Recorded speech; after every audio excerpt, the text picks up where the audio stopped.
The champagne tasted like vinegar when my wife called me a loser in front of my entire office. "Here's to my husband," Emily announced, raising her glass with that perfect smile she'd practiced in bathroom mirrors for 15 years. Wolf finally got his fancy title. Same loser, just with better business cards. The conference room went quiet. 23 faces stared at me like I'd just been diagnosed with something contagious. The HR director's mouth hung open. My new assistant clutched her wine glass so hard I thought it might shatter. I should have been humiliated, should have stammered some weak defense or slunk away to lick my wounds in private. Instead, I felt something cold and sharp click into place behind my ribs. "You're absolutely right, Emily." I stood up, my own glass steady as bedrock. Same man, smart enough to recognize toxic employees and fire them from my life. The nervous laughter that followed wasn't for her anymore. She blinked, her smile vanished. For just a second, I saw fear flash across her face. Good. She should be afraid. That's when I knew I was going to destroy her. The thing about living with a cheater is that once you see the pattern, you can't unsee it. It's like one of those optical illusions where the hidden image suddenly jumps out at you, and you wonder how you were ever blind to it. Emily had always been cruel, but she'd gotten sloppy about hiding it. The girls' trips that coincided with mysterious new lingerie, the phone that lived face down on every surface, the way she'd started showering the moment she got home from yoga class. I'd been playing the oblivious husband for months, watching her construct her little house of lies with the methodical patience of a man building his own gallows. Every fabrication was another nail I'd drive through her reputation when the time came. "You're so sweet for not questioning my late nights," she'd said just last week, running her fingers through my hair with fake affection. Some husbands would be suspicious. "I trust you completely," I'd replied, and meant every word. I trusted her to be exactly what she was, a snake who'd eventually bite herself. The promotion party had been her mistake. Public humiliation has a way of clarifying things. She'd shown everyone in that room who she really was, and now I had witnesses.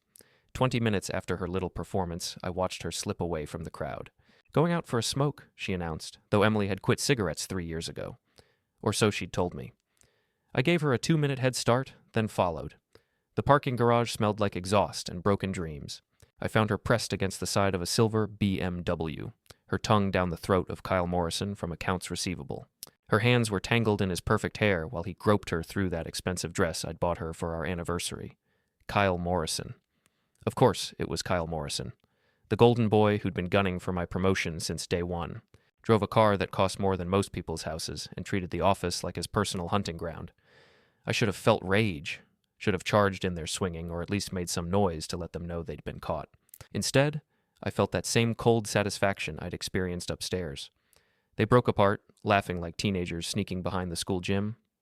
Emily smoothed down her dress while Kyle checked his Rolex. "Think he suspects anything?" Kyle asked, his voice carrying in the concrete acoustics. "Please. He's completely clueless. Did you see his face tonight when I called him a loser? I thought he might actually cry." They laughed again, and the sound echoed off the walls like gunshots. "Still can't believe you married him," Kyle said, running his hands over her curves. "Walking paycheck or not. The divorce will be worth the wait. His new salary means bigger alimony." I backed away slowly, my footsteps silent on the oil-stained concrete. By the time they emerged from their little love nest, I was back upstairs, playing the part of the dutiful husband mingling with his colleagues. "Where's Emily?" asked Janet from HR, the same woman who'd watched my wife eviscerate me an hour earlier. "Stepped out for some air. You know how she gets at parties." Janet nodded knowingly, and I filed that reaction away for future use. Apparently, Emily's behavior tonight hadn't been as shocking to everyone as I'd pretended. When Emily returned, her lipstick was fresh and her hair was perfect. She slid up next to me and placed her hand on my arm like the loving wife she'd never been. "Ready to go home, honey?" "Absolutely." I smiled at her, the same smile I'd been giving her for 15 years. Can't wait to celebrate properly. But as we walked to the elevator, I was already planning her funeral. Not the kind with flowers and tears. The kind where your reputation dies screaming and everyone you've ever known watches it burn. She thought I was the joke. Soon, everyone would see the punchline. Emily left her laptop open on the kitchen counter Tuesday morning, which was either supreme arrogance or a subconscious desire to get caught. Either way, it was a gift. She'd rushed out for her Pilates class. Funny how her workout schedule had intensified right around the time Kyle started working late. I had maybe an hour before she returned, smelling like another man's cologne and lying through her teeth about core strengthening. Her email was a treasure trove of infidelity. Months of messages between her and Kyle, planning their little rendezvous like military operations. Hotel receipts, restaurant reservations, pictures I wouldn't have believed if I hadn't seen them with my own eyes. But it was the group chat with her girlfriends that really made me angry. Emily. Honestly, watching him get that promotion was hilarious, like putting a crown on a peasant. Melissa. You're terrible. He seems sweet. Emily. Sweet doesn't pay for this lifestyle. You should see how pathetic he gets in bed. 2 minutes and he's snoring. Katie. Why don't you just divorce him? Emily. Working on it. Kyle thinks we should wait until after his next raise. More money in the pot. Melissa. Kyle Morrison? The guy from your husband's office? Emily, that's ice cold. Emily. The heart wants what it wants, and what it wants is someone who can last more than 5 minutes and doesn't collect comic books. I screenshotted everything. Every cruel word, every intimate detail she'd shared about our private life, every calculation about my worth as a meal ticket. The folder on my phone grew fat with evidence. My hands didn't shake, my heart didn't race. I felt like an archaeologist uncovering the ruins of something that had been past for years, finally seeing the bones for what they were. The front door slammed, and Emily's voice rang through the house. Honey, I'm home. I closed the laptop and slipped my phone into my pocket, then walked out to greet her with my biggest smile. How was Pilates? Brutal. Jenny is such a slave driver. She kissed my cheek, and I smelled Kyle's aftershave on her neck. I'm going to shower. Take your time. I'll start dinner. She bounced up the stairs like a teenager, probably texting Kyle about how easy it was to fool me. I listened to the water running and imagined her washing another man's touch off her skin while planning her next lie. But I wasn't angry anymore. Anger was for people who still had illusions to shatter. I was excited. Thursday afternoon, Emily announced she was going on a work retreat. Team building exercises in the mountains. Won't have much cell service. That sounds wonderful, I said, not looking up from my newspaper. You deserve some time away. She studied my face for any sign of suspicion, but I'd perfected the art of looking bored. After 15 years of marriage, indifference was my most believable performance. I'll be back Sunday night. Drive safely. She left Friday morning with enough luggage for a month in Europe. I waited exactly 30 minutes, then followed. The mountain retreat turned out to be the Riverside Inn, a boutique hotel 20 minutes from our house. I watched from the parking lot as she met Kyle at the entrance. He was carrying roses and wearing a suit that probably cost more than my car payment. They checked in together, laughing and groping each other like honeymooners. The desk clerk looked embarrassed. I sat in my truck and planned. Saturday evening, I was waiting in the hotel bar when they came down for dinner. Emily wore a red dress I'd never seen before, Kyle's taste, apparently. They chose a corner table, feeding each other appetizers and playing footsie like teenagers. I nursed a beer and watched them through the mirror behind the bar. When they left the restaurant, I followed at a distance. They walked to Kyle's BMW, parked under a streetlight in the hotel lot. He pressed her against the driver's side door and kissed her like the world was ending. Her hands roamed over his body with the kind of passion she'd never shown me. I started my truck. They were so busy pawing each other they didn't notice when I pulled out of my parking space. Kyle helped Emily into the passenger seat, then walked around to the driver's side with the swagger of a man who thought he owned the world. That's when I hit the gas. Not to hurt him, I'm not that stupid. But Kyle's precious BMW was parked between two concrete pillars, and my beat-up Ford had seen better decades. A little nudge from behind, just enough to scrape some paint and crack a taillight. The crunch of metal on metal was beautiful. Kyle spun around like he'd been shot. His face went through about 6 different colors when he saw me climbing out of my truck. What the hell is wrong with you? Oops, I said, examining the damage to his bumper. Guess I need glasses. Emily stayed frozen in the passenger seat, her face white as paper. She'd probably never seen me so calm in a crisis. This is intentional. You followed us. Now why would I do that? I was just grabbing dinner at that little Italian place around the corner. You know, the one where my wife told me she was spending the weekend in the mountains? Kyle's mouth opened and closed like a fish. Emily finally found her voice. We can explain. Oh, I'm sure you can. I walked closer to Kyle, close enough to smell his expensive cologne. Nice car, by the way. Shame it scratches so easily. I dragged my keys along the passenger side door, leaving a nice white scar in the silver paint. You're insane. Kyle backed away, his hands shaking. I'm calling the police. Go ahead. I'm sure they'd love to hear how you ended up in a hotel parking lot with another man's wife, especially when that man works in the same office and just got promoted over you. The color drained from Kyle's face. He looked at Emily, then back at me, calculating. Smart boy. He was finally understanding the math. Want me to call them for you? I pulled out my phone. I've got time. Kyle grabbed Emily's arm. We're leaving. Probably for the best, I said. Drive carefully. Wouldn't want anything to happen to that pretty face. They peeled out of the parking lot like the devil was chasing them, leaving rubber on the asphalt and the smell of burning tires in the air. I stood there for a long moment, feeling the night wind on my face and listening to the silence they'd left behind. Then I went home to wait for my wife's explanation. Emily came home Sunday night with red eyes and a story about food poisoning cutting the retreat short. She went straight to bed without saying much, probably trying to figure out how to explain Kyle's sudden interest in taking a few personal days. Monday morning, she was up before dawn, pacing the kitchen like a caged animal. I made coffee and scrambled eggs, playing the concerned husband. You seem nervous. I'm fine. She wouldn't meet my eyes. Just tired from being sick all weekend. You should take another day off. No! The word came out too sharp, too fast. I mean, I have important meetings today. I nodded and buttered my toast, wondering if one of those meetings involved coaching Kyle on their story. They'd had all day Sunday to get their version straight. I needn't have worried. By 9:30 a.m., Emily was in Janet's office, tears streaming down her face, claiming I'd become violent and unstable after my promotion. She wanted to file a formal complaint. Janet called me in at 10:15. This is a very serious accusation, David. Emily says you've been following her, threatening her, acting erratically.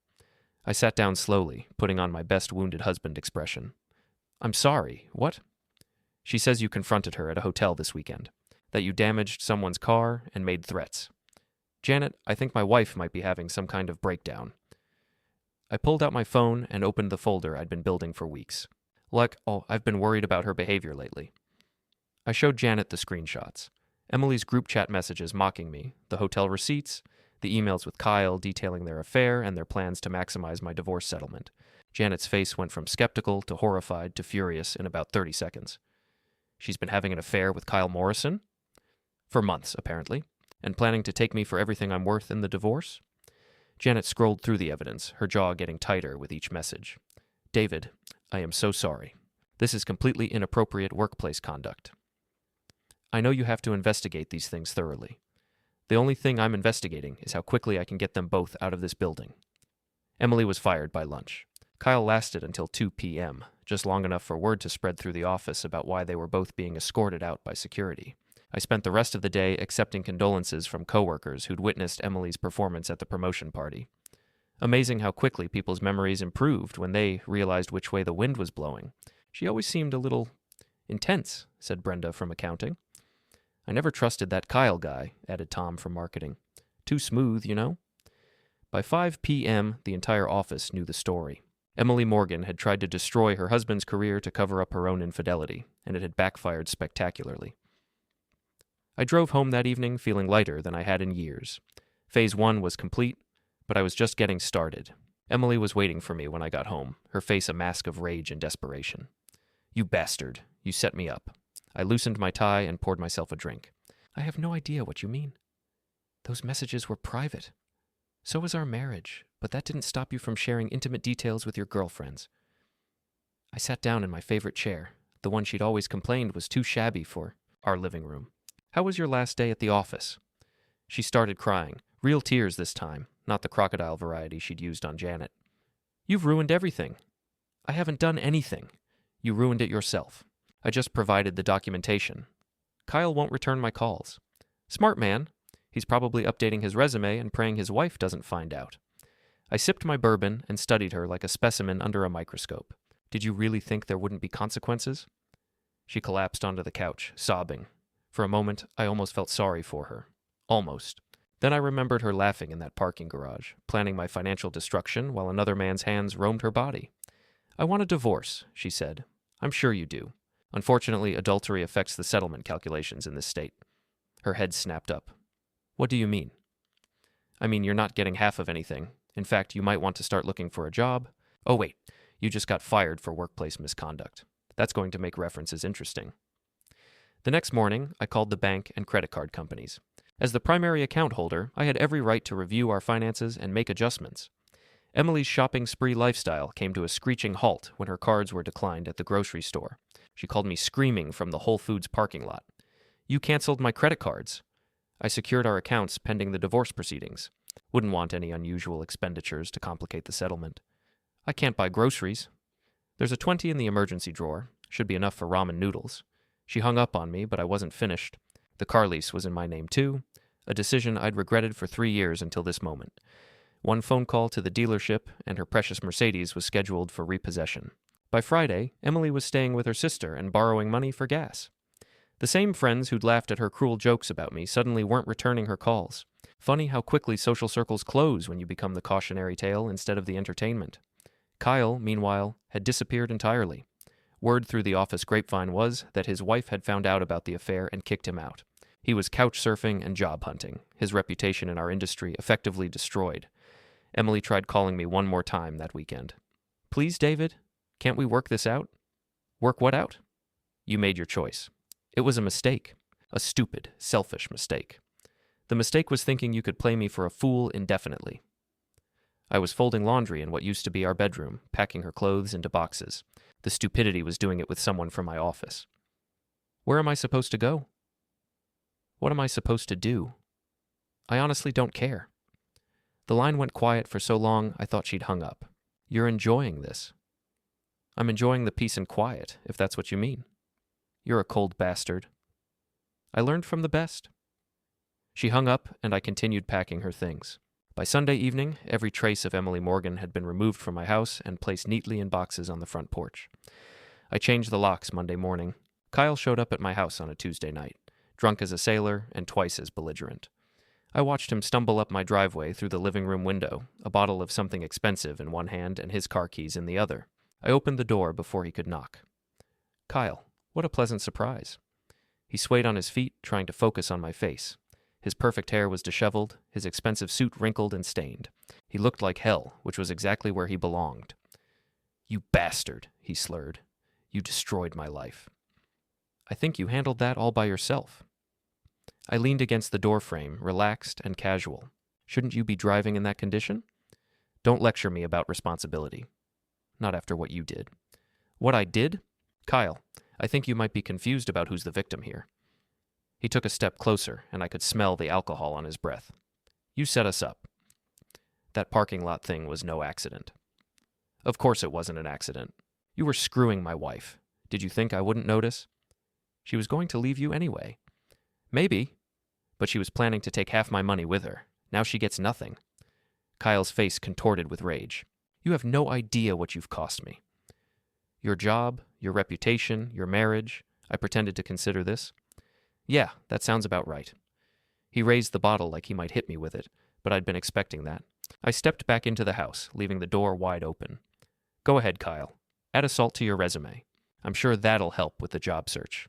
He stood there shaking, caught between rage and the last functioning brain cell that knew this was a bad idea. "She loved me," he said finally. "She loved your car, and your paycheck, and the way you made her feel special."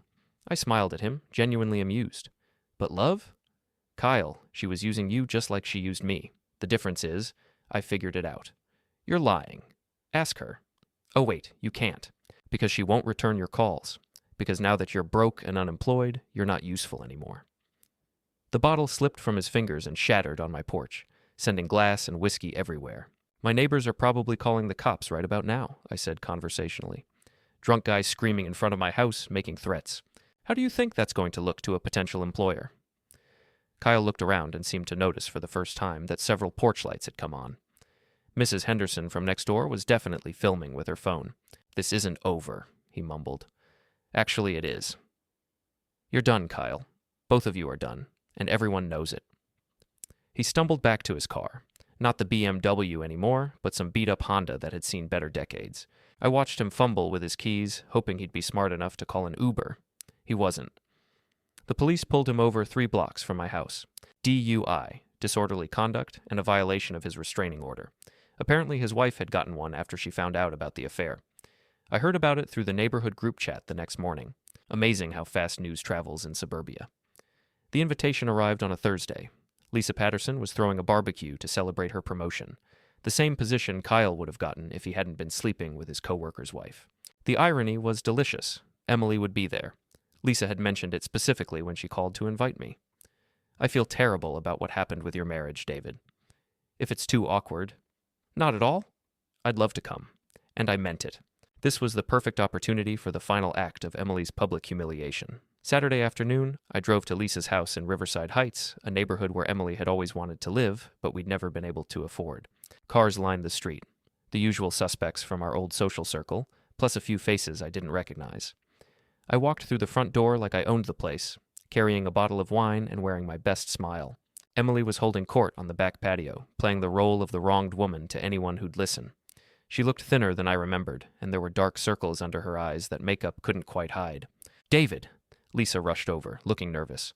"I'm so glad you came." "Wouldn't miss it." I handed her the wine. "Congratulations on the promotion." "Well deserved." "Thank you. Listen, if things get uncomfortable." "They won't. I'm not here to make a scene." But Emily had already spotted me. Her face went white, and she excused herself from her conversation to intercept me at the bar. "What are you doing here?" "Lisa invited me. We work together, remember?" "You shouldn't have come." "It's a party, Emily." "I like parties, especially ones where people get promoted based on merit instead of who they're sleeping with." She flinched like I'd slapped her. "Keep your voice down." "Why? Afraid people might overhear? Interesting how that bothers you now." I poured myself a beer and surveyed the crowd. About 20 people, most of whom I'd known for years. They were all watching us with the sort of fascination people reserve for car accidents and reality TV. "Ladies and gentlemen," I raised my glass, and the patio went quiet. "I'd like to make a toast to our host, Lisa Patterson." Lisa looked mortified, but I was already in motion. Lisa got her promotion the old-fashioned way, through hard work, dedication, and keeping her clothes on during business meetings. A few people laughed nervously. Emily grabbed my arm. "Stop it." "Stop what?" "I'm celebrating Lisa's achievement." "You remember achievement, don't you, Emily? It's when you accomplish something without sleeping your way to the top." The laughter died. Everyone was staring now, their phones probably recording every word. Some people think success means finding a sugar daddy to pay your bills while you screw around behind his back. I looked directly at Emily. "But real success is earning what you get." "You're drunk," Emily said desperately. Stone sober, actually. Clear-headed for the first time in years. I pulled out my phone and opened the screenshot folder. "Would you like to tell everyone what you really think of me? Or should I read it myself?" Emily's face crumpled. "Please don't." But I was already reading from her group chat messages, my voice carrying across the silent patio. Quote, "Honestly, watching him get that promotion was hilarious, like putting a crown on a peasant." End quote. Gasps from the crowd. Someone whispered, "Oh my God." Here's another good one. "Sweet doesn't pay for this lifestyle. You should see how pathetic he gets in bed. 2 minutes and he's snoring." Emily was crying now, but I wasn't finished. And my personal favorite, "The heart wants what it wants. And what it wants is someone who can last more than 5 minutes and doesn't collect comic books." The silence was deafening. 20 pairs of eyes stared at Emily like she was something they'd found on the bottom of their shoes. "For the record," I said calmly, "I don't collect comic books. I collect evidence. And Emily, you left a lot of evidence." I scrolled through more screenshots, hotel receipts, restaurant reservations, explicit messages with Kyle detailing their plans to maximize my divorce settlement. 2 years of planning. 2 years of lying, cheating, and spending my money while you plotted to take everything I had. Lisa finally found her voice. "Emily, I think you should leave." "Excellent idea," I agreed. "But first, let me share one more message. This one's from Kyle Morrison, for anyone who remembers him." I found Kyle's message about me being a walking paycheck and read it aloud, complete with his speculation about my intimate performance and his plans to help Emily bleed me dry in the divorce. Emily collapsed into a patio chair, sobbing. Her carefully constructed victim narrative had crumbled in front of everyone she'd ever hoped to impress. "Kyle sends his regards, by the way." "Oh wait, no he doesn't. He won't return your calls, remember?" Something about his wife finding out and taking half his assets. Funny how that works. I finished my beer and set the empty bottle on the bar. "Emily, you wanted everyone to know what a loser I am. Mission accomplished. They also know what a cheating, lying, gold-digging—" "That's enough!" Emily screamed, launching herself at me with claws extended. I stepped aside easily, and she stumbled into the patio table, sending chips and dip flying everywhere. The crowd backed away like she had a contagious disease. "And there's the real Emily," I said, "the one who throws tantrums when she doesn't get her way." She lay there in the wreckage of the snack table, mascara streaking down her face, covered in spinach dip and humiliation. I walked to the patio door, then turned back for one final shot. Evaluation complete, Emily. You're fired. The crowd parted like the Red Sea as I walked through Lisa's house and out the front door. Behind me, I could hear Emily sobbing and Lisa telling people the party was over. I drove home through the quiet suburbs, windows down, breathing the sweet air of absolute victory. My phone was already buzzing with texts from people at the party, but I ignored them all. Emily was finished. Her reputation, her social circle, her meal ticket, all gone. She'd have to start over somewhere else, with nothing but the clothes on her back and the memory of her own cruelty coming back to destroy her. It was the perfect ending to the worst marriage in history. I pulled into my driveway and sat there for a moment, looking at my house now, in the fading daylight. Tomorrow I'd have to deal with lawyers and paperwork and all the tedious business of legally ending a relationship that had died years ago. But tonight, I was free.